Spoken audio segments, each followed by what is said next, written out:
Hi, I'm Valerie Engelhart, and in this video I am going to be painting a loose blooming hydrangea.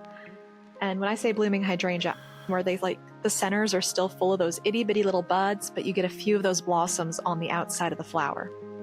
So I am working on a block of Arches cold press 140-pound watercolor paper, and I'm using a size 8 silver black velvet round brush, and I started by wetting the area of my paper that I wanted to place that center that's going to have all those little buds.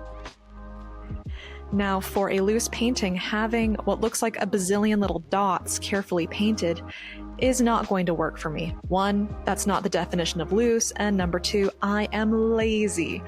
So I started by wetting the area, and then I'm just dropping in some green. In this case, it's Rockwell Canada Fall Story green. Pretty sure it's Fall Story, but it's a nice light springy green. And now I'm picking up some, it's a pink, it's Peach Fairy by Rockwell Canada.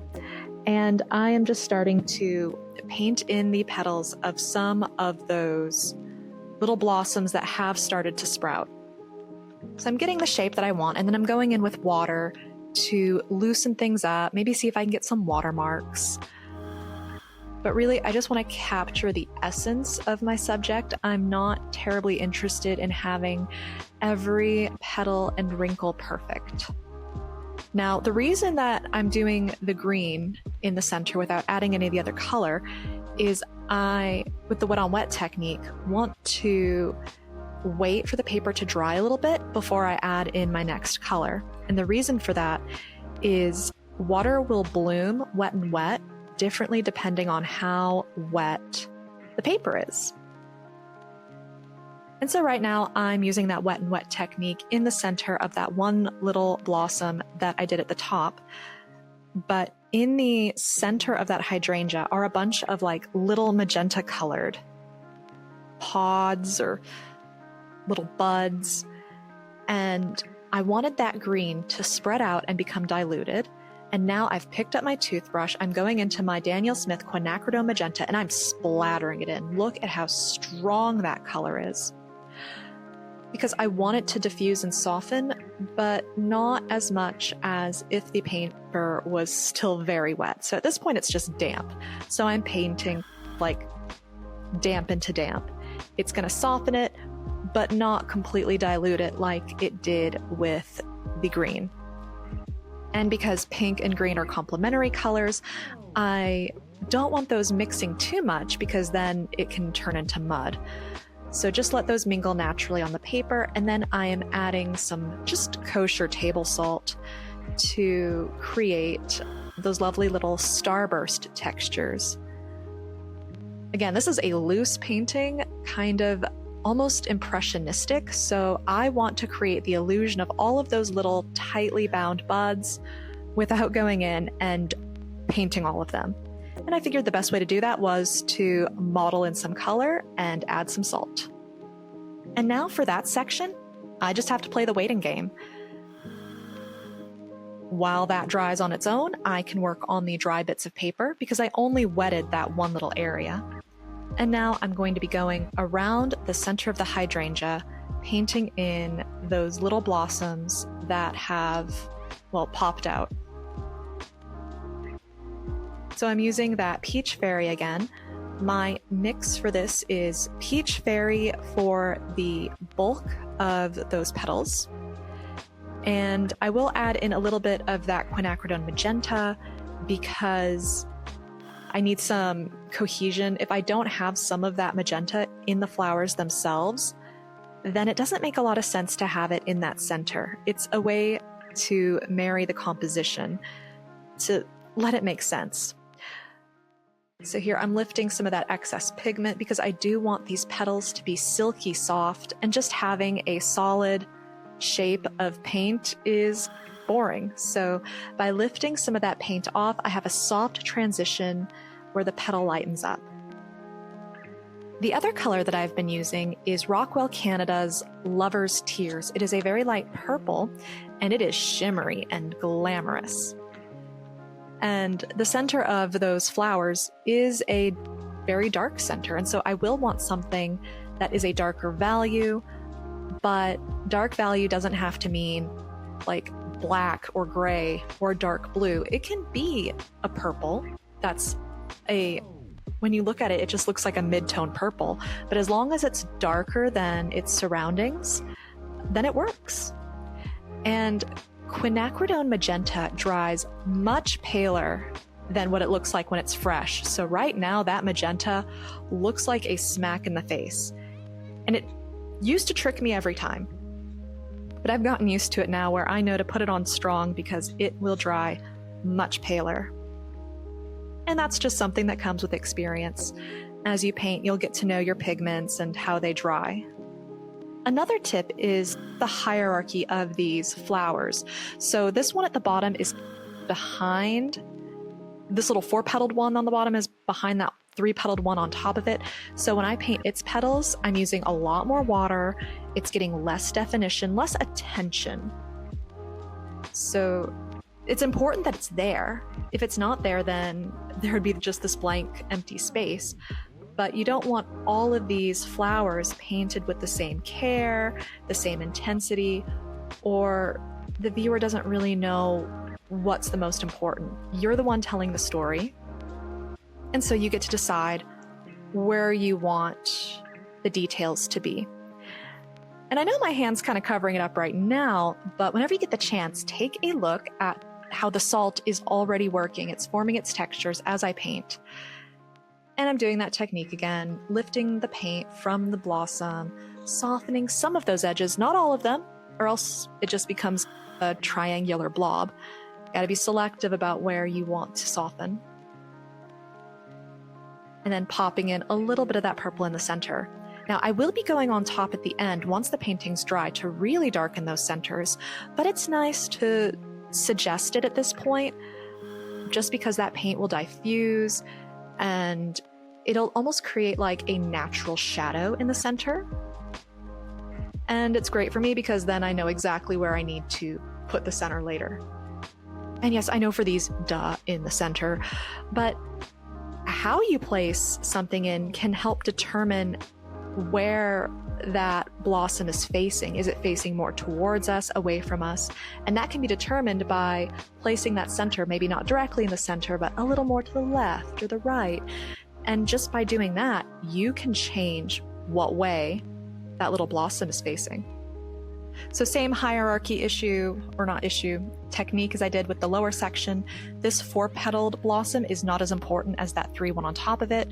So I am going in very lightly. I want it to be there. It's important to have that shape there, but I don't want it to have the same intensity as what's around it. So I'm pretty happy with my blossoms at this point, and I want to put in the foliage. And so my strategy with this is I'm going to start with like warm at the top and have it get cooler toward the bottom. And so I will be bringing in some other colors as I go along. But I'm starting with that fall story because it's the same green that I used in the center. And even now at the time that has passed, wow, that salt is working so well. The kosher salt is my favorite to use. So now I'm popping in a little bit of Rockwell Canada's Poseidon. It's just a nice like blue-green, and it's just letting me cool things down and giving some variation. I do think that leaf is getting a little too monochromatic in its green, so I just introduced some water. And then one of my favorite techniques is going to be to pop on some cling film. But if there's anything you want to do that leaf, do it before you put on the cling film, because once the cling film's on, you got to leave it alone. So I've softened the edge and cling film time. Boop. And then as long as the painting's wet, you can play with those wrinkles as much as you want to get the effect you want to go for. Now, I am going to be doing that with all of the leaves, and so I'm having to strategically move the cling film out of the way. Cling film, also known as saran wrap, and So I'm trying not to disturb the leaf on the top while still getting to paint around below. And notice with my leaf, I'm making jagged outline shapes. I don't like my leaves being super smooth, even if they are really smooth in nature. But hydrangea leaves are not. They do have like little notches on them. And I like blending some of that out into the background because we have hydrangeas here and usually there's a lovely little breeze going. And so I'm just imagining a sunny day, light breeze. And so when I'm glancing over at a flower, I'm not seeing every little detail at once. There will be some things that stand out to me and things that, for example, a leaf might not stand out in my attention, but I still notice it and it's still important. And one thing I love about the cling film is it creates those little ridges on the leaf. So I don't have to figure that out on my own later. It's just going to be created for me. Another lazy technique. I mean, a lot of people use this technique who aren't lazy, but I'm pretty lazy. So going in, this this leaf is getting closer to us, and I wanted to do warm towards the top, cooler towards the bottom. So now I'm introducing more of that Poseidon, that bluer green. And I don't know if you noticed on some of those leaves, I popped in some of the color of the flower. So on one of them, I popped in the purple, I might pop in some pink. And the reasoning for that is I want to reflect some of the colors that are going around elsewhere in my painting. And it's just more visually interesting. Again, I don't want to like mix it, but just drop it in, let it flow naturally with its surroundings, and then pop on that cling film. I do decide that I want one leaf going off the edge of my paper, but notice how much water I am using. That leaf is so light. And honestly, I don't even put cling film on it because I don't want to draw any attention to it, but just its mere existence helps frame that flower on the bottom, and it helps to bounce the viewer's attention back into the painting. So I'm going to paint this last leaf down here. And just use the same colors as I've used on every other leaf. I am popping some of that green in between my blossoms because that leaf will be coming in more from the center. It's not like it just comes out of nowhere, so I do want to show that I understand where this leaf is coming from. Going in with some stronger pigment now, popping in a little bit of the Lover's Tears, just because this leaf is the closest to us, so I wanted to add even more of that extra color and create some texture. And I'm just going in and blurring some of that line. I don't like all of my edges being hard. But at this point, we have to let it dry naturally. Salt has to dry naturally. The cling film, you just gotta let it sit and dry. And that can take some time, so I do this and then I go get some lunch. I am back from lunch at this point, and I peel off the cling film, and it's one of my favorite parts because I get to see the beautiful texture and color fusions that happened underneath. And then, of course, get that salt off of your painting before you continue. All right, I've zoomed in a bit more here because, well, I'm going to start doing the detail work now. I've got a smaller size 3 round Princeton Heritage brush. This one is synthetic, so it doesn't hold as much water, which is really what I want for doing this kind of detail work. So I go in with a strong hit of that Lover's Tears pigment, and then I'm going to go in with my size 8 round and bleed it away in some areas. And what that's going to do is create shadow, but also give dimension to the petals. See how there's a separation in the petals where there wasn't before? It doesn't have to be very strong. Just pop in your pigment and then bleed it away, encourage it, and create that illusion. It is also a very lazy way to work, in my opinion. I embrace laziness because it's beautiful. It can be beautiful. So same thing, pop in that center color, and then drag just a little bit of that pigment. Let the water touch and then encourage it to create a little bit of definition between those petals. I am not going for a botanical painting where I've got every little wrinkle and crease painted in. I just want to give the impression of a spring hydrangea. So here's that blossom, one of the ones that wasn't as important, and so it doesn't get as strong of a hit. Should I keep saying of a hit? I think it's in my vernacular now, and I'm gonna stick with it. But it doesn't get that super dark, very pigmented center that like the one above it got. This flower is not as important, and therefore it gets a slightly more watered down version of the Lover's Tears. And I wish I could show you how sparkly that purple is. It is so much fun just having that little bit of sparkle.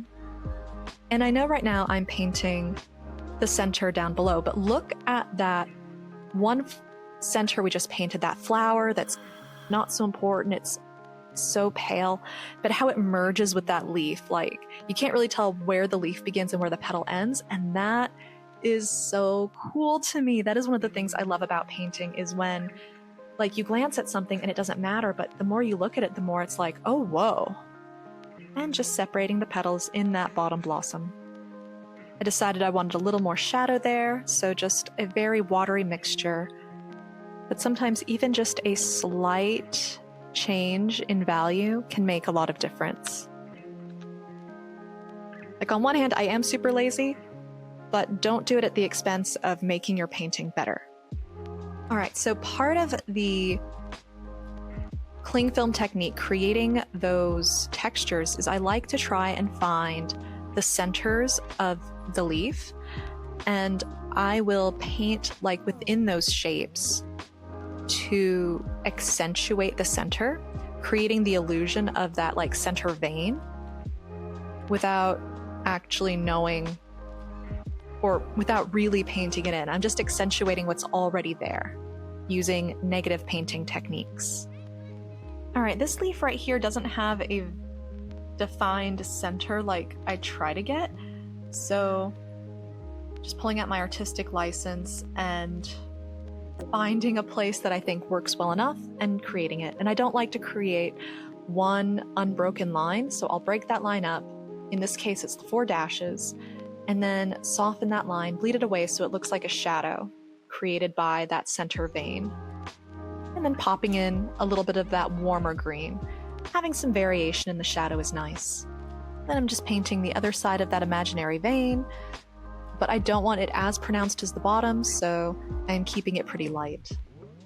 All right, coming up now, same technique as the other leaves, just finding where I want that center, and I'm painting along those texture lines that were created by the cling film and softening the hard edge using a softer, wet brush. So I use my smaller brush to create the line, larger brush to bleed it away. And I like that leaf. That particular one gave me a pretty easy to work with ridgeline. Now, even though the center does look pretty cool as it is, I felt like it needed more. So I'm going in now with my size 3 brush and a very heavy application, but in tiny amounts, of that light warm green. So I'm using the same color that's already there, just in a greater intensity, placing it on, and then using my, I'm going to say damp brush. It's wet, but it's not like sopping wet. I do take off the excess water on a paper towel before going in, and I just bleed some of those dots away so that they're not so just bold out there in space, but it gives it a much more natural look, like they're sticking out from a mass underneath. And this just creates greater texture and more visual interest. And I'm only going to do it for the green. I don't want to do it for the magenta as well, because I feel like the watermarks or the salt texture I got on that magenta is perfect, and I want to leave that alone. But I felt like it needed more. And the great thing about this is when I went in up there, if I decided I hated it, all I had to do was apply a bunch of water and then dab it with my paper towel a couple of times, and it will be almost as if it never happened. But I did like the effect, and so I decided to keep going with it. And I didn't want the effect to be overwhelming, so I am just doing it in the areas that are green. And placing a couple where I think there could be some green to break things up. Since the magenta and the green are complementary colors, having them next to each other does garner a lot of visual interest. Not to mention with all of that texture going on. Now that leaf that I put under the blossoms, I'm finding that application to be too flat and too thick, so I'm just taking my brush and just scrubbing it away a little. It's watercolor, so the paint reactivates, and I can just lift a little bit of it off. And then back to the circles. And then of course, watercolor dries paler, so if there's anywhere that I saw drying paler than I wanted, I'll just go in, add a little more of the green. And this is a wonderful time to put on a podcast or an audiobook or some fun music, because it is like, once you get into the zone and into this repetition, it kind of becomes a meditation. And it is really nice when you hit that flow state of a painting. Like, you know exactly what to do. You can just go on instinct and just dot, dot, dot, bleed it away again and again. Just be careful not to overdo it. After all, I want this to be a loose floral composition. I'm not a realist or a photorealist painter, and I don't intend to be. So it's important for me to realize not just what to put in, but what to leave out. And here's the finished painting. If you like this video, hit that thumbs up so I know to make more like this. And if you want to see more, subscribe because I post videos every Monday and Thursday. Thanks so much for watching. I'll see you next time. Bye.